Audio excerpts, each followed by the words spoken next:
Today we're talking about 3 mistakes to avoid when purchasing a home. So if you're looking at purchasing a home, stay tuned in this video.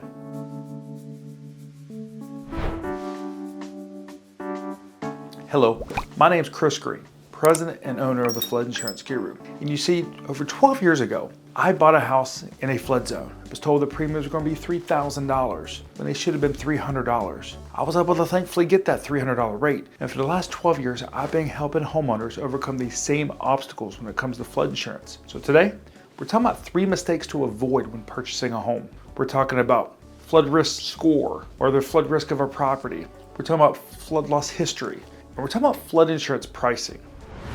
So let's talk about flood risk scoring or flood risk in general. You know, everybody automatically associates flood zones with flood risk, and this can be very dangerous. You see, flood zones really now are just used from a regulatory standpoint. In fact, flood zones are not even used to determine rates with the National Flood Insurance Program anymore. Now, when we're talking about flood zones here, we're generally talking about flood zone X. This is going to be low risk areas. These are areas where flood insurance is not going to be required, but it's still recommended. Then there's flood zone A. Anything that begins with flood zone A is going to be in your 100-year area. This is where it's going to be required if you've got a mortgage. Flood zone V. These are really areas along the coast, coastal flooding exposure. So these are really the 3 main flood zones across the country. Are there more flood zones? Yes. But just think to yourself, if it begins with A and it begins with V and you're going to have a mortgage, generally it's going to be required. Traditionally though, people have associated flood risk with these flood zones. The problem is the way flood mapping is done. When a flood map is changed maybe from a low risk area to a high risk area, that can be a 5-year process. Well, as you can imagine, risk can change fairly quickly, and it may take a lot more than 5 years to catch up.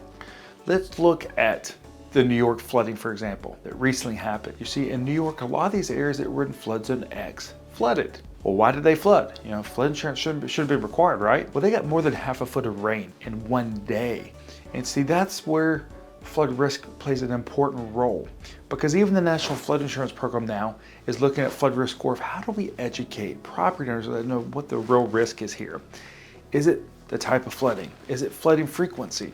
You see, as these severe weather patterns, climate change happens across the country, we're starting to see more and more events like this. In fact, we've seen more than 10 events across the country in the last 2 years where areas have received more than 6 inches of rain in less than 24 hours. That's a lot of rain. I mean, Fort Lauderdale, Florida had more than 27 inches of rain in 24 hours. Waverly, Tennessee had more than 17 inches. So as you can see, flood risk can change very rapidly, and that's why it's important that when you're purchasing a home, you know what the flood risk score is. Now, the important thing here is that you look at different resources that tell you what the overall risk of this property actually flooding. That's what a flood risk score is, 0 to 100. Now, we've actually built a flood risk assessment tool that you can find down in the description if you want to find out what your actual flood risk is. And this is going to give you that score from 0 to 100 of the chances of it flooding. And you can compare it to your flood zone, whether you're in a high risk flood zone, if you're in a low risk flood zone, and it's going to give you an idea of what the actual chances are of it flooding. Now let's talk about flood loss history. Now this is very important, and this is something that most people don't even think about when purchasing a home, and that is asking about flood loss history. Let's talk about property disclosure states. We're talking about states like Texas, states that have really strict rules now where things have to be disclosed. Now let's talk about states like Alabama where things don't necessarily have to be disclosed. If you haven't lived in a property, maybe you've owned it as an investment property, do you have to disclose certain things? In Alabama, you do not. But in Texas, you see many things were changed because of Hurricane Harvey, and that is now that you have to disclose what flood zone you're in, if the property's ever flooded, if you live near a reservoir, what flood zone you're in. In Alabama, if you're an investor, you've owned a property, you don't have to disclose anything. That's why, as a property owner, it's very important to ask the questions of, hey, has this property ever flooded since you've owned it or lived in it? That way it protects you, and they can't lie on the disclosure there. They have to at least be honest that you're asking the question. But flood loss history can be very important, you see, because by getting this, and by the way, only the current property owner can get this from the federal government. These are only going to be claims or disaster assistance claims paid out through the federal government. But it's going to give you an idea of kind of what flood insurance may do in the future. It's also going to give you an idea to see if private flood insurance is even going to be an option for you. because of the flood loss history. So many times we hear from people, man, I wish I would have known to ask for flood loss history. I got closed in this house only to find out after I experienced the flood that it had flooded 6 times before that, which causes big problems, black mold, all kinds of things. What are your flood insurance options now? Can you even sell this house in the future because now it's become so flood prone? Now let's talk about flood insurance pricing. Now this is very important. Now, of course, if a mortgage company is required you to get flood insurance, of course you're looking at flood insurance pricing. You're looking at your different options. You probably go with the cheapest option, which most people do, not really thinking about much. But what they don't think about is year 2, year 3, year 4.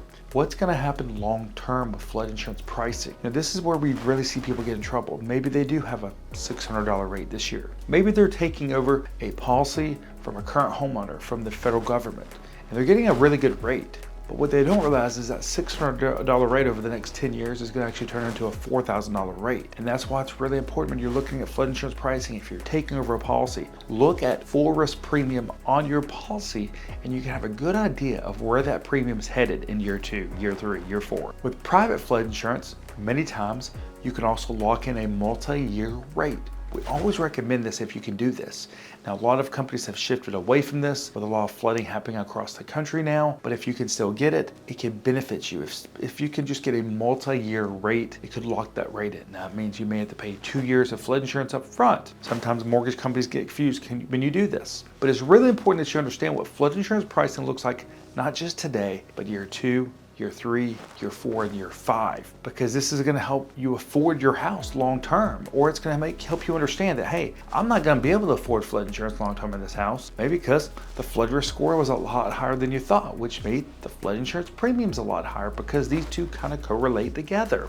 So that's what we wanted to talk about in this video today, was avoiding these 3 mistakes when purchasing a home. So if you want to learn more about, hey, what flood insurance options are available on the home I'm looking at buying, click right here in the corner and you can discover the difference between the National Flood Insurance Program and private flood insurance as you go through this buying process. If you're trying to find flood loss history, you can also click in the corner to learn more about the process of going through working with a current homeowner to get a list of flood losses all the way back to the 1970s, because that's about as far back as FEMA goes with them. My name's Chris Green, president and owner of the Flood Insurance Guru, and I want to say thank you for tuning in today's video. 3 mistakes to avoid when buying a home.